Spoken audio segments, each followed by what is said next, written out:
Have you ever wondered what games you should keep or you should lose?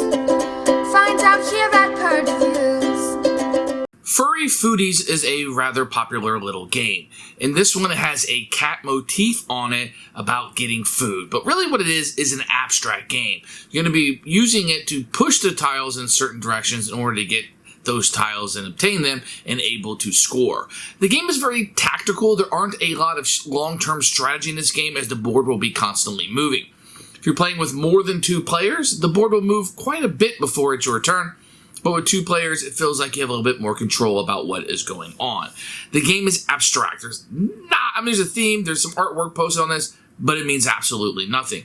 In addition, the scoring is what this game is about, so it just lends itself to be an abstract, puzzly type game without any kind of really long-term strategy. There are a couple of different ways to score, and that kind of shakes things up, and for me, that saves the game quite a bit, the different ways to score, and that keeps the game interesting. I think this is one of those abstract games that people are going to go and play. I don't know it's something that I'm going to go to the shelf and pull off all the time, be like, hey, we really get Furry Foodies to the table.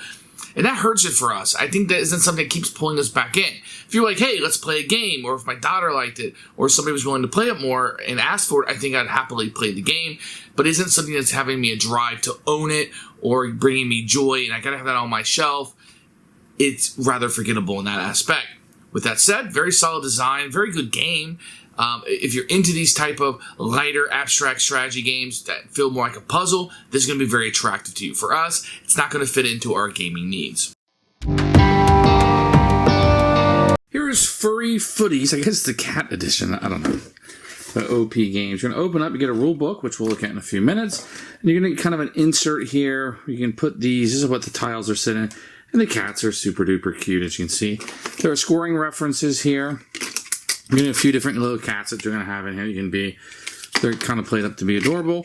You're going to have your tiles, which these are pretty thick. You can see they kind of fit in here pretty well. They're going to have different things on that you can get. There's the glass and the food. It's like clip art type stuff, and they do have numbers on them. But the quality, I mean, these things are really thick. They're really, really nice. The components are really good. I don't have any problems with them at all. Everything works. I think this is great. They have reminders and scoring on it. Fantastic job.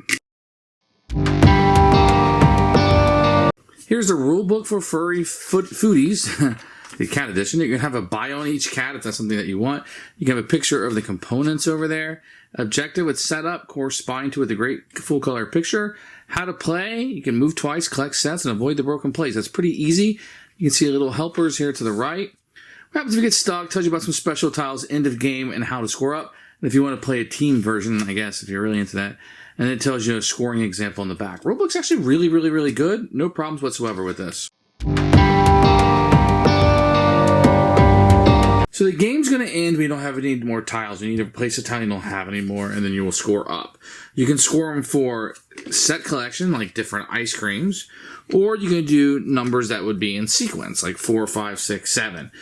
So based on how many numbers you have in your set or sequence, you will score. So if you score, say you had 6 in your sequence, 1, 2, 3, 4, 5, 6, or 2, 3, 4, 5, 6, 7, you're going to score 30 points. If you have 10 ice creams, you're going to score 70 points. That's kind of how that's going to work. So what you're going to do is start on the outside of the board, a 5x5 grid that will always be up. On your turn, you're going to move 1 spot. So you're going to move all these down, and when this comes off, you're going to obtain the ice cream. And then you can move again, and let's say I move down here. I'm going to get a broken glass. I wouldn't want to do that, just showcasing how it works.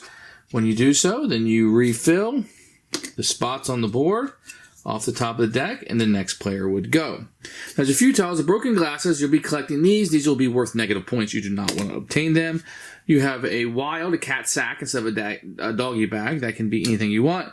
And a catnip. You can spin this to get an extra movement on a turn. And that's how you play. You're just going to be moving these through and then replacing the tiles as you go in order to collect the tiles. Who should buy this game? Anybody looking for a lighter abstract game, I think this will fit in. If you have somebody who's a fan of cats and likes the cat themes, I think this will supply that in spades. For anybody else, I would say this is probably more in a try before you buy.